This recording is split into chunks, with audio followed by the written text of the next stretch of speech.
নদীর নাব্যতা রক্ষার জন্য নিয়মিত ড্রেজিং করা হচ্ছে, ক্যাপিটাল ড্রেজিং করা হচ্ছে, এবং একই সাথে এই যে পানগাঁও যে কন্টেনার টার্মিনাল করা হয়েছে সেটি নদীপথে যাতে কন্টেনার পরিবহন করে সেই লক্ষ্য নিয়েই করা হয়েছে। চট্টগ্রামে কর্ণফুলী নদীর দুই পারে বিভিন্ন সরকারি সংস্থা তারা তাদের ইচ্ছামতো সেখানে দখল করেছে। ঢাকায় বুড়িগঙ্গা নদীর পারেও কিছুটা ঘটেছে, তবে কর্ণফুলী নদীর তুলনায় কম। আমাদের সরকার গঠন করার পর মাননীয় প্রধানমন্ত্রী বুড়িগঙ্গার দুই পারে পার বাধাই করা, ওয়াকওয়ে নির্মাণ করার উদ্যোগ নিয়েছে। না হয় এতদিনে বুড়িগঙ্গা কোথায় গিয়ে দাঁড়াতো। আরেকটি বিষয় দাঁড়িয়েছে, সেটি হচ্ছে মানুষ বাড়ছে। মানুষ গত 50 বছরে 303 বিলিয়ন থেকে 300 কোটি থেকে 800 কোটি থেকে দাঁড়িয়েছে। 3 গুণের কাছাকাছি, কারণ 800 কোটির বেশি। মানুষ বাড়ছে, মানুষের অ্যাফ্লুয়েন্স বাড়ছে। কৃষি উৎপাদন বৃদ্ধি করার জন্য নদীর উপর, পানির উপর একটা বিরাট প্রভাব পড়েছে। আন্ডারগ্রাউন্ড ওয়াটার, সারফেস ওয়াটার, দুটার উপরে কৃষি উৎপাদন বৃদ্ধি করার জন্য পানির ব্যবহার বেড়েছে। সেটার একটা নেগেটিভ ইম্প্যাক্ট এই প্রকৃতি এবং নদী। আর আমাদের প্রয়োজনীয়তা যেমন বেড়েছে, উজানে যে সমস্ত দেশ তাদের প্রয়োজনীয়তা বেড়েছে। নগরায়নের কারণে, মানুষ বৃদ্ধির কারণে, মানুষের অ্যাফ্লুয়েন্সি বাড়ার কারণে, শিল্প উন্নয়নের কারণে, কৃষি উৎপাদন বৃদ্ধির সাথে সেটার ইফেক্ট করেছে, প্রয়োজনীয়তা বেড়েছে। সেই জন্য দেখা যাচ্ছে সেখান থেকে পানি প্রত্যাহার হচ্ছে।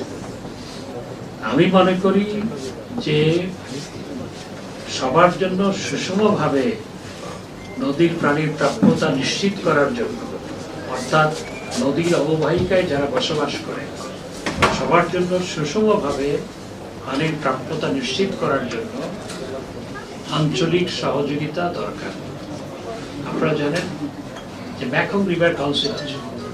মেকং রিভার কাউন্সিলের মাধ্যমে 7 থেকে 8টা দেশ, সম্ভবত 9টি দেশ, আই এম নট শিওর, 7 থেকে 9টি দেশ, তারা কিন্তু মেকং রিভার কাউন্সিলের সদস্য।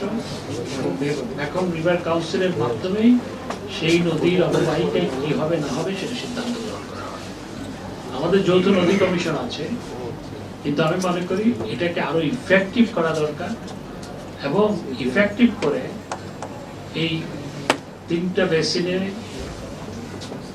যে ব্যবহার এবং 3টা বেসিনে অববাহিকায় যারা বসবাস করে তাদের পানির প্রাপ্যতা নিশ্চিত করার জন্য যে আমাদের আঞ্চলিক একটি সহযোগিতার ফোরাম দাঁড় করানো প্রয়োজন বলে আমি মনে করি।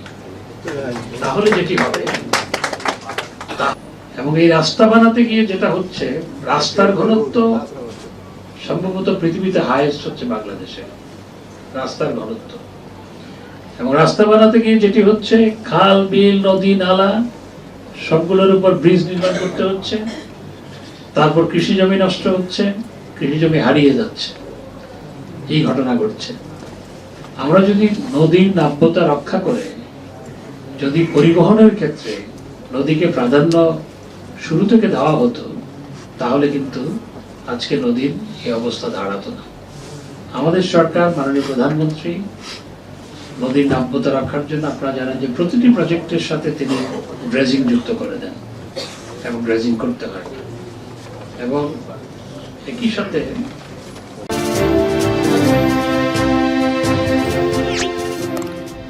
সাবস্ক্রাইব করুন এবং বেল বাটনে ক্লিক করুন।